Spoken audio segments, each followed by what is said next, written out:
கடலூர் மாவட்டம் வடலூரில் சத்தியஞான சபை முன்புள்ள பெருவெளியில் சர்வதேச மையம் அமைக்க எதிர்ப்பு தெரிவித்து வீடுகளில் கருப்பு கொடி கட்டி தேர்தலை புறக்கணிக்க உள்ளதாக மக்கள் தெரிவித்துள்ளனர்.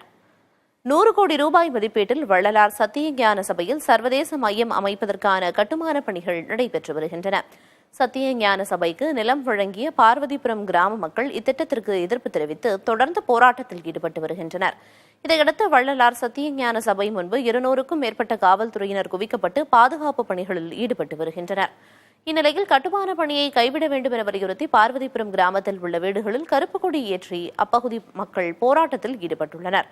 மேலும் வருகிற நாடாளுமன்ற தேர்தலை புறக்கணிக்கப் போவதாகவும் கிராம மக்கள் அறிவித்துள்ளனர். சன்மார்க்க நிலையம் உள்ளது. அதுக்கு நாங்கள் நிறைய இடம் கொடுத்துருக்கோம். எல்லாரும் கிட்டத்தட்ட ஒரு 37 பேர் இடம் கொடுத்துருக்கோம். அந்த இடத்த இப்போ ஆக்கிரமிப்பு பண்ணி வீடு கட்டிருக்காங்க. பில்டிங் மாரி புல்லர்ஸ் போடுறதுக்கு குழி வெட்டிருக்காங்க. அதுக்காக நாங்கள் அந்த தேர்தல் புறக்கணித்து நாங்கள் கருப்பு கொடி கட்டியிருக்கோம். போராட்டம் பண்ணோம்னா சரி வரல. சரி இது தேர்தலை புறக்கணிச்சா தான் சரி வரும்னு சொல்லிட்டு எங்கள் மனசுக்கு நாங்கள் செய்கிறோம்.